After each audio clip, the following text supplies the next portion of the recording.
adjourned. Our next meeting is the Mesa Housing Services Governing Board. As we are typically joined by board member Gary Nelson, but he is unable to attend today and is excused. Item 1 on our agenda for this meeting is items from citizens. Ms. Mickelson, are there any blue cards for this meeting? No request, Mayor. Thank you. Item 2 is approval of minutes from the previous meeting as written. Is there a motion to that effect? Thank you, Mr. Luna, seconded by Mr. Thompson. We'll conduct a roll call vote. Mr. Freeman, how do you vote?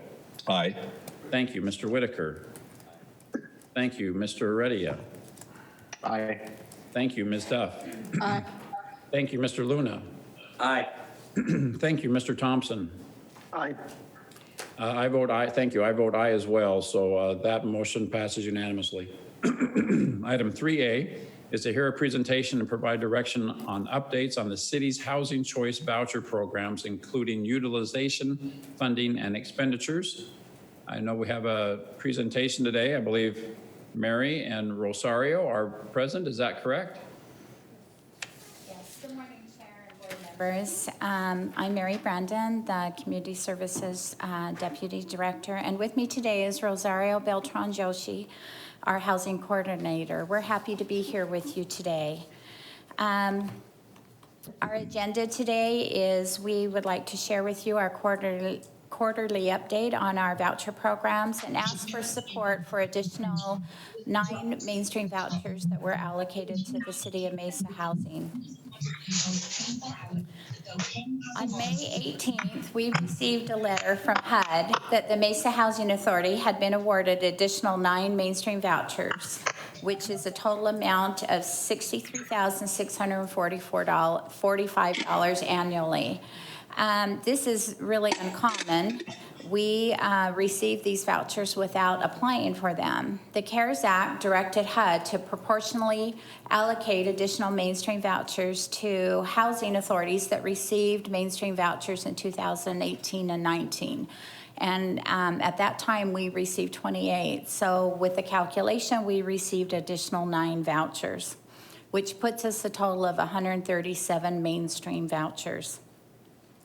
Mainstream voucher serves special population, which are households that include at least one non-elderly person with a disability between the age of 18 to 61.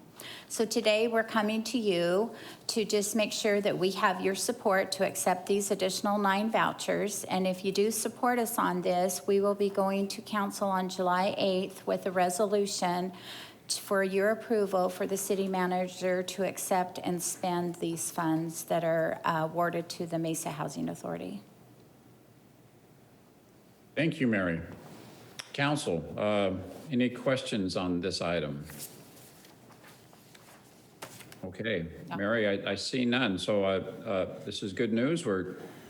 Thank you for your good work in securing more vouchers, and we're glad that you have the opportunity to assist more people in our community. Thank you. So now we'll move on to our quarterly update. So this chart just shows 2019 and 2020. These are our housing assistance payments, which we call HAP, which is the rents to the landlords on behalf of the participants. As you see, we were pretty low in 2019, and we increased because our utilization went up. So currently, what this is telling us is the allocation that HUD gives us for rent payments, we are overspending that amount of allocation. We do have some HUD-held reserves that we are pulling on, which is kind of like a savings account that we have funds that were not used. But one thing I wanted to tell you, 2 points on this slide. Our rents that we pay out each month is $1.2 million. And then per unit cost is $707 currently in June. And that's a 10 to 11% increase since this time 12 months ago last year. So that is an increase. We are seeing that we are paying higher rents.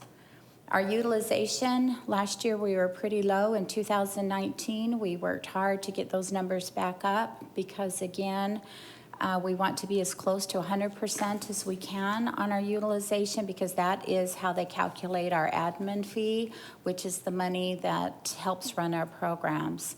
So we went into 2020 high, overleased, and as you see, we are slightly moving down to 100% or less.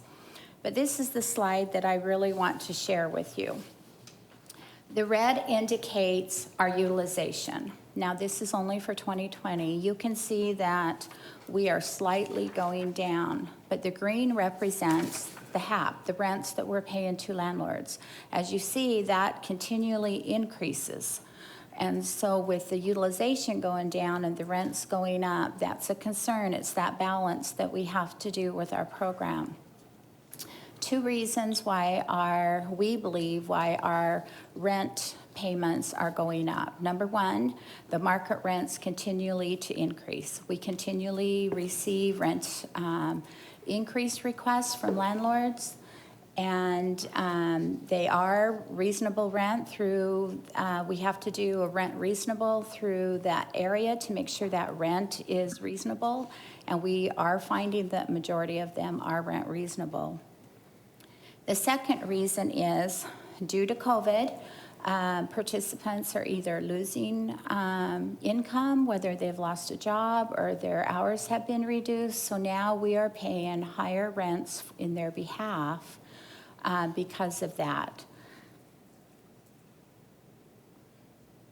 So this is a concern where we will have to continually watch this.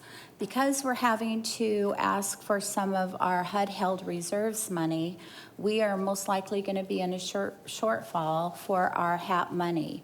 But due to COVID, we are able to apply for some set-aside monies that will help pay the deficit of what our rents are costing us each month. Any questions on any of that, why I'm here?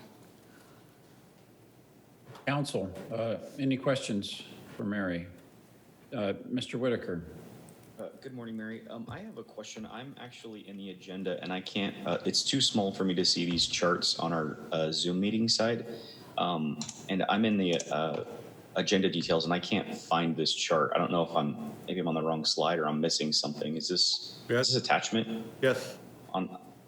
Yeah, I've got it Okay. pulled up. Yeah, it's under make sure you're in the Mesa Housing Services Governing Board, 3A, and it should be able to pull this presentation up as an attachment. I found it. Okay, thank you. I apologize for everything. No problem. Just keep going there. Okay, all right. And I'm Well, Mary, just to make sure that we're, and I think you've said this 2 or 3 times, so I apologize, but so you're spending 100% of the utilization, and the rents climb, and so I think what you're telling us is you're in a deficit situation right now. You're in a shortfall situation. You're not apparently too concerned about it because you think there's going to be some additional funding that you're going to be eligible for. But if you're not successful in securing that additional funding, what then? I mean, where does the difference between 100% utilization and increasing rents and having less money coming in than we have going out, how do we resolve that?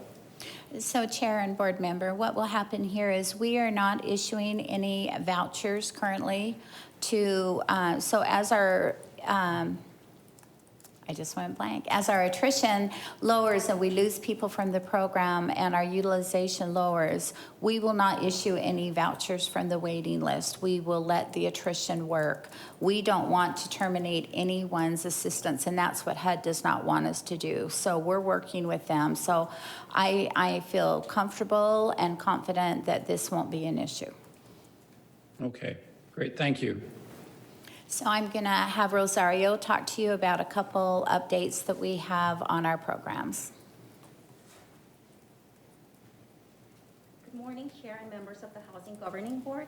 Thank you. My name is Rosario Beltran Joshi. I'm the Housing Coordinator for the City of Mesa Housing Office, and I appreciate the opportunity to be here today. For the VA update, staff continues to meet with the VA on a regular basis. Currently, we have 150 veterans, in units. This is as high as we were in January of 2018. There are 7 veterans searching or ready to move into units. We received 21 referrals in 2020, more than last year, and this is due to more progressive engagement from the VA. We also have a new landlord in Mesa that is participating in the program and intends to purchase additional property and wants to continue to work with the veterans. We were also notified by the VA that they are seeing an increase on homeless veterans due to COVID-19. There are veterans that are ending transitional housing and moving into permanent housing. In addition, since mid-May, Operation Off the Streets has identified 4 veterans in Mesa and are working with them for veteran services and housing options. For the landlord outreach program, staff has continued to outreach to current landlords during the pandemic. We have had monthly contact via email and telephone calls to update them on processes and changes and to inquire how our families and landlords are managing throughout the pandemic. Things have been working very well during this time. Regarding iHome, we continue to offer, educate, and promote and process the payments for the application fees, administrative fees, vacancy payments, and damages. We have seen an increase of expenditures and applications from the landlords. Thank you, Chair and board members, for having us today. This concludes our presentation. Do you have any questions for us? Thank you. Council, any questions on that presentation? I do, Mayor. Thank you, Mr. Freeman. Hey, out of the 150 veterans that we house, how many are from Mesa or other communities? Do we have that statistic?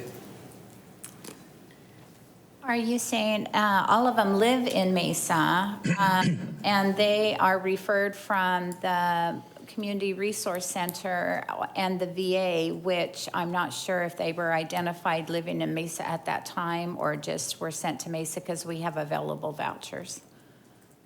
Yeah, so I guess my question is, are they referred from other communities or from a specific program like you mentioned? So whenever there's an outreach for veterans and they identify a veteran, they send them to the CRRC, which is the community resource. They do an intake and they find out which program they are eligible for, and then they send them out to the housing authorities that have VASH vouchers available. So I can get those that we have leased up in this last year. Where were they when they were referred to us? I'd be happy to get that and send that to you. Thank you, appreciate it. That's my question. Thanks for all the good work you two do. I know it's time is everything, rent increases, and I see the dilemma we're in. So appreciate you working through it all. Mary and Rosario, do we still have excess capacity with VASH vouchers? We always will have access, extra vouchers for the VASH for the veterans. We have available 41 still. Okay. So this might be a good opportunity just for us to remind the public or anyone watching this meeting that if you're aware of a veteran who is experiencing homelessness or has housing challenges, we've got a great solution for that. The City of Mesa has unused VASH vouchers, so please contact the City of Mesa Housing Office and we can help any veterans experiencing challenges with housing to find housing, correct? Yes, and one thing that was really good news is since April, we've increased our numbers by 11. So that's a huge number for us. We were not increasing that in a year in the last couple of years, so that's great news. That's great. Well, thank you. Congratulations on running a successful program. Council, any other questions for these ladies? All right, thanks again. Good presentation. I believe that concludes the agenda items for this meeting. Is there a motion to adjourn, Council? Thank you, Mr. Luna. We'll conduct a voice vote. All in favor of adjournment, please say aye. Aye. Aye. Thank you. Any opposed? Thank you. We are adjourned.